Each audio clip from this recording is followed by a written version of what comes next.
The greatest UFO eyewitness testimony in history, in my humble opinion, is one that almost no one has heard about. I turned around and looked. All I seen is it bright, kind of like a toadstool shape. I couldn't move. Dog couldn't move. Sheep couldn't move. It just kind of froze us.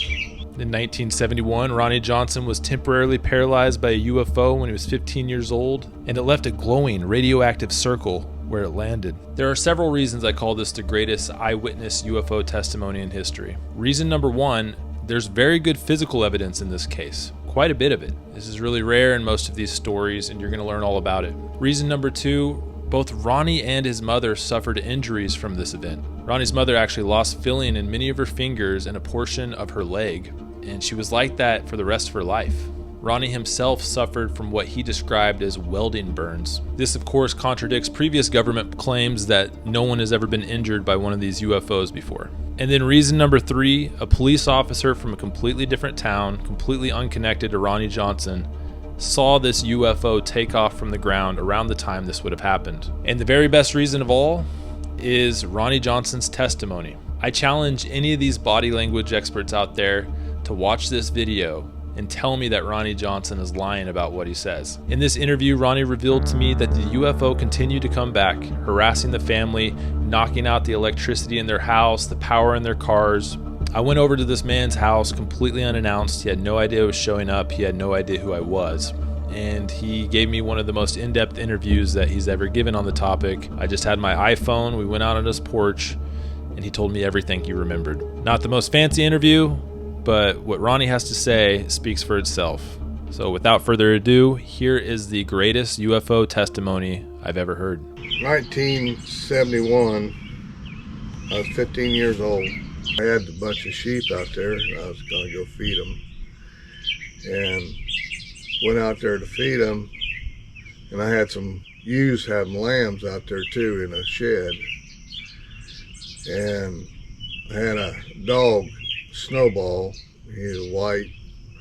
And anyway, I was going to go in the shed, and I heard a rumble. And it sounded like a big truck, a semi going down the road, how the tires or the washing machine I go out of balance.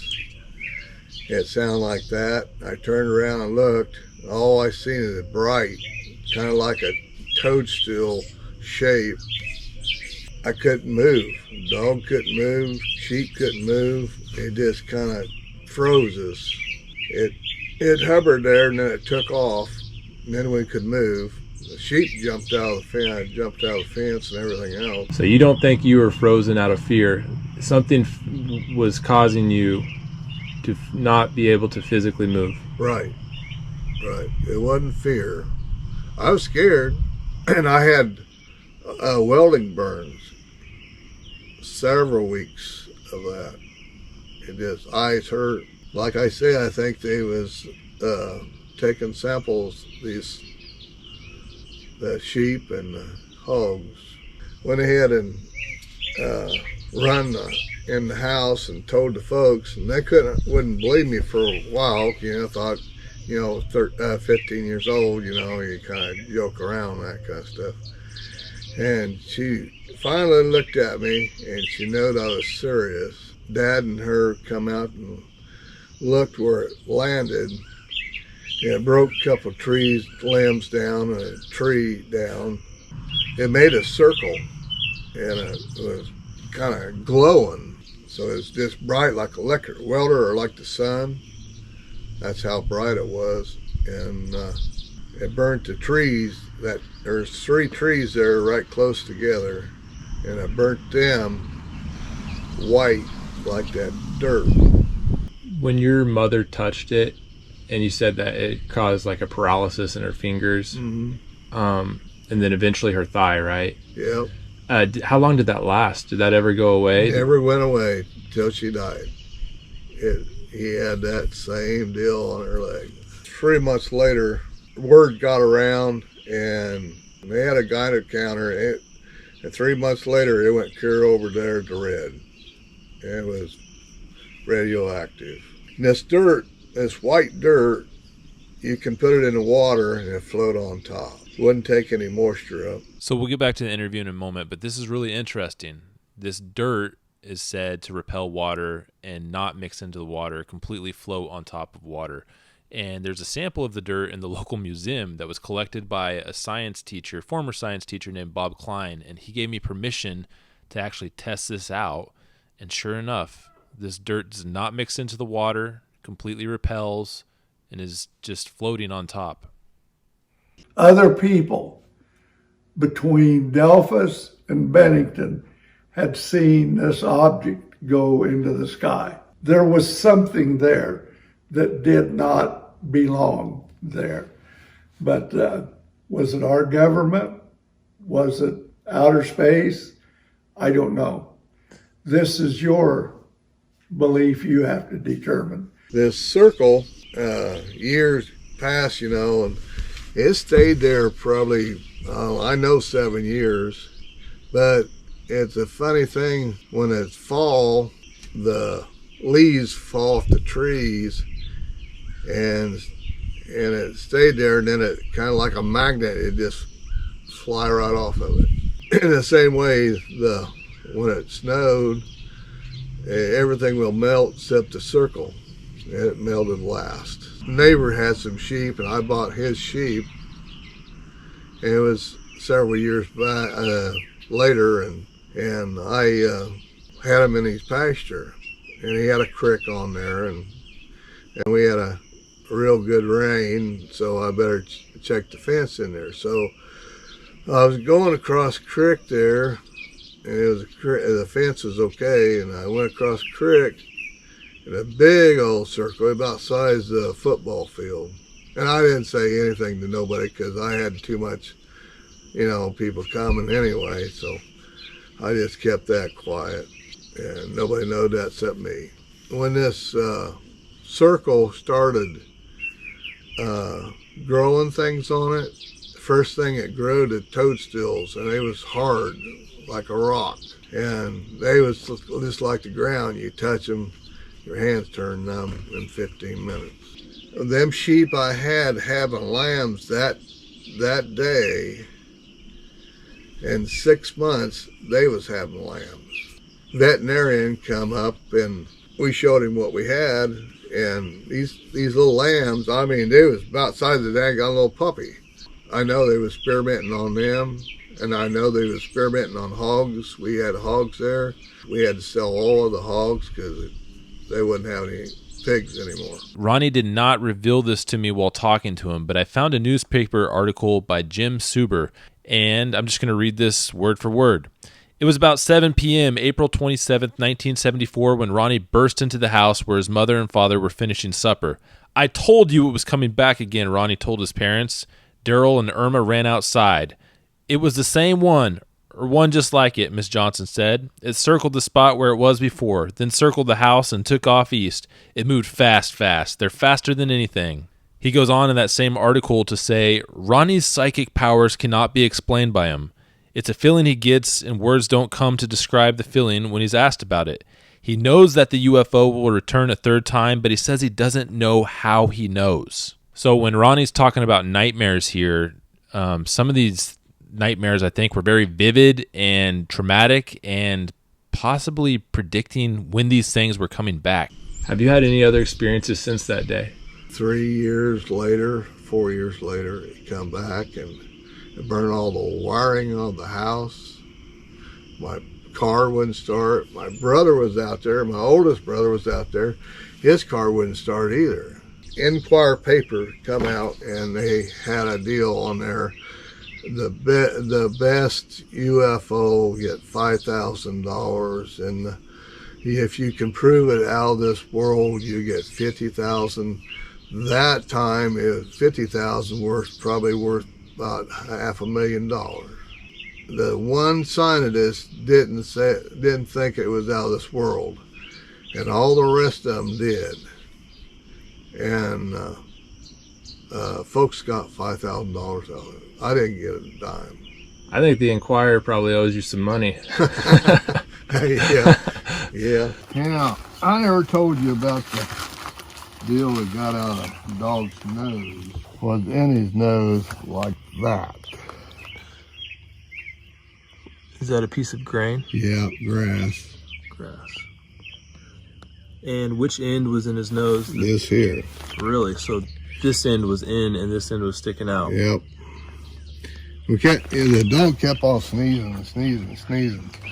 Couldn't figure out. And the same veterinarian pulled this out. Oh, so that wasn't even hanging out. It was all the way lodged up in there. Yep. And that was immediately afterwards? Yeah. Yep.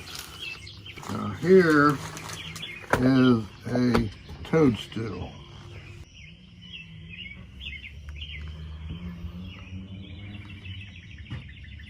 That's what started grow first. That was 7 years after that. It was in the ground. And it was only growing around the ring. Yep. Here's where's that? See that there? Wow. And this little area where it's pointing down, what was that part of the UFO? Is there something hanging from it? This right here was the engine. Interesting. So it was a saucer with an extended engine below it? Yeah, the engine's down here below. This is here. It was probably about a 2-man operation. It was 8 feet across and about 10 feet high, what it was. Any windows?